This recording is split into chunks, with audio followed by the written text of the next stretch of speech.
What if you had exactly $200,000 to invest in property anywhere in the world? In New York City, that buys you a studio smaller than a parking space. In Bali, a villa with a private pool. In Lisbon, a charming European flat with a river view. Same budget. 3 wildly different outcomes.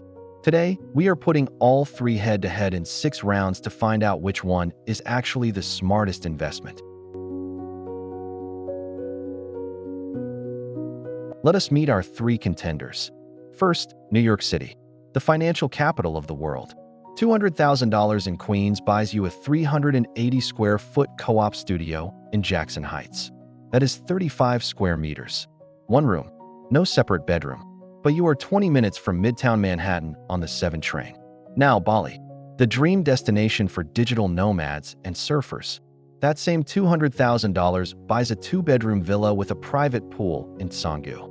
120 square meters of living space, plus a tropical garden. That is more than 3 times the size of the New York apartment. And finally, Lisbon, Europe's hottest real estate market of the past decade. $200,000 gets you a bright 1-bedroom apartment in Arroyos, about 50 square meters, with high ceilings and a balcony overlooking the city. Quick heads up, these are real market prices from early 2026, not hypothetical. I have pulled data from Street Easy, Bali Villa Realty, and Idealista to make this as accurate as possible. Round 1. Purchase price and what you actually get for your money. In New York, $200,000 puts you at the absolute bottom of the market. The median price per square foot in Queens is $649. Your studio co-op in Jackson Heights comes in at roughly $526 per square foot. You get 1 room, a tiny kitchen area, and a bathroom. No outdoor space. No parking. Now compare that to Bali. At around $1,300 per square meter, or roughly $120 per square foot, your $200,000 stretches to a 2-bedroom villa with a pool, a garden, covered outdoor living, and often a rooftop terrace. The sheer volume of space is staggering. Lisbon sits in the middle. At around €3,700 per square meter, your budget buys 50 square meters in Arroyos, an up-and-coming neighborhood just 15 minutes walk from the historic center. 1 bedroom, a living room, a small kitchen, and a balcony. Bali delivers 6 times the living space of New York for the same money. That is not even close. Round 1 goes to Bali. It is not even a contest when it comes to space per dollar. Round 2. Rental yield and occupancy. This is where it gets interesting. The New York studio rents for around $1,600 per month on a long-term lease. Occupancy in Queens is essentially 100%. There is never a shortage of renters in New York City. That gives you a gross rental yield of 9.6%.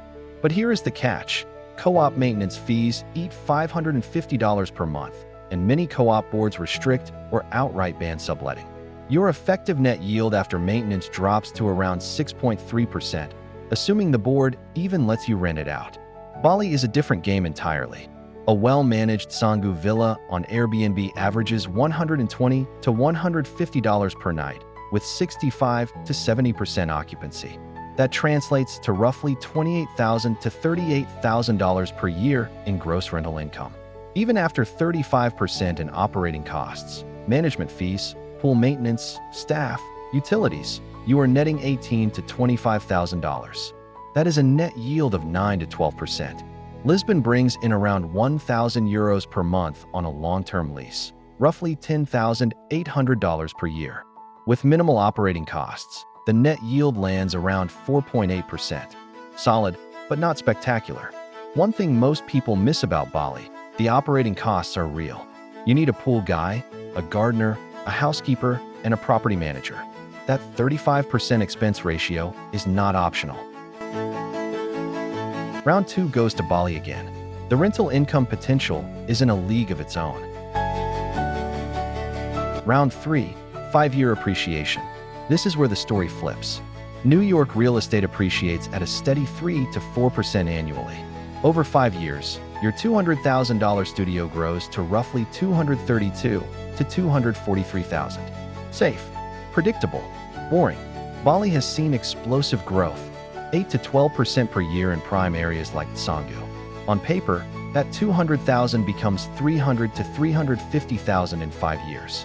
But here is the massive catch that most YouTube gurus conveniently forget. You do not own the land. As a foreigner, you hold a leasehold, typically 25 to 30 years. Every single year, your lease gets shorter, and a shorter lease is worth less. The property might appreciate, but the lease depreciates. These two forces often cancel each other out, especially in years 15 through 25. Lisbon has been the real story. Property prices have nearly doubled in the past 5 years, surging from around €3,000 per square meter to over 5,600. Annual appreciation of 6 to 8%, and you own the property outright. Freehold. Forever. Even with the Golden Visa program ending for Lisbon residential, foreign buyers still account for 40% of transactions, and housing supply remains critically low. Round 3 goes to Lisbon. Real appreciation on freehold property beats inflated paper gains on a depreciating lease every single time. Round 4, hidden costs and total cost of ownership. This is the round that separates serious investors from dreamers. In New York, your co-op maintenance fee runs $550 per month, $6,600 per year. That typically includes property tax, building insurance, and shared utilities. Add your own unit insurance at $600 per year, and total annual ownership cost hits $7,200. Plus, closing costs when you bought were roughly $6,000 to $8,000. Bali looks cheap on the surface. Annual land tax is just $200, and basic maintenance runs $2,400 per year. Insurance adds $300, but the hidden cost is in the initial setup. As a foreigner, you likely need a PT/PMA company structure, which costs $5,000 to $8,000 to establish and $1,000 to $2,000 per year to maintain. The 5% acquisition tax adds $10,000 to your purchase. Total first-year cost beyond the purchase price can exceed $20,000. Lisbon hits you up front. Portugal's property transfer tax, the IMD, is 7.5% for non-residents as of December 2025. On a $200,000 property, that is $15,000 before you even get the keys. Add stamp duty, notary fees, and legal costs, and you are looking at $18,000 to $20,000 in closing costs. But after that, annual costs are remarkably low. Property tax around $400, condominium fees around $500, insurance around $250. Just $1,150 per year. Here is a number most people ignore: the annual carrying cost. New York costs 6 times more per year to hold than Lisbon. Over 10 years, that is $60,000 in extra costs just to keep the lights on. Round 4 goes to Lisbon, the lowest annual holding cost of the 3 by a massive margin. Round 5, lifestyle and livability. Because an investment is only as good as the life it enables. New York scores highest for walkability, a 90-plus walk score, world-class public transit, unlimited dining, culture, and entertainment. Healthcare access is excellent, but your actual living space is a 380-square-foot box in Jackson Heights. The winters are brutal, and if you ever want to actually live in your investment, prepare for a very small life. Bali offers the dream lifestyle: surf breaks, rice terrace views, a wellness scene that draws people from around the world, and a cost of living that is a fraction of New York or Europe. But there is no public health care for foreigners. Visa rules change constantly, and the rainy season from November through March can be relentless. Infrastructure outside the main areas is basic. Lisbon delivers the most balanced lifestyle of the 3. A walkable historic city with excellent public health care, 300 days of sunshine, a thriving food scene, and direct access to the entire European Union. Portugal offers a D7 visa for passive income earners, and the cost of living is roughly 40% lower than New York. Your one-bedroom in Arroyos puts you 15 minutes from the waterfront on foot. Round 5 goes to Lisbon. The combination of EU access, healthcare, climate, and walkability is hard to beat. Round 6, exit strategy and liquidity. When it is time to sell, can you actually get your money out? New York finally gets its moment. The NYC real estate market is the deepest and most liquid in the world. Even a modest Queens co-op has a massive buyer pool. Transactions are in US dollars. the global reserve currency. Title is clean, legal protections are robust, and the average time to sell is 2 to 3 months. Your exit is almost guaranteed. Bali is the weakest here by far. You are selling a leasehold to a pool of buyers that is almost exclusively foreign. Indonesians do not buy leaseholds when they can own freehold. The market is thin, currency risk is real. The Indonesian rupiah has lost significant value against the dollar over the past decade, and finding a buyer willing to take over a lease with fewer years remaining gets harder every year. Lisbon sits in the middle, a strong and growing market with buyers from across the EU and internationally. The euro provides currency stability. Legal protections are solid. But the new 7.5% non-resident IMD and the end of the golden visa for residential property have slightly cooled foreign demand. Average time to sell is 3 to 5 months. Round 6 goes to New York. When it is time to cash out, nothing beats the depth and stability of the American real estate market.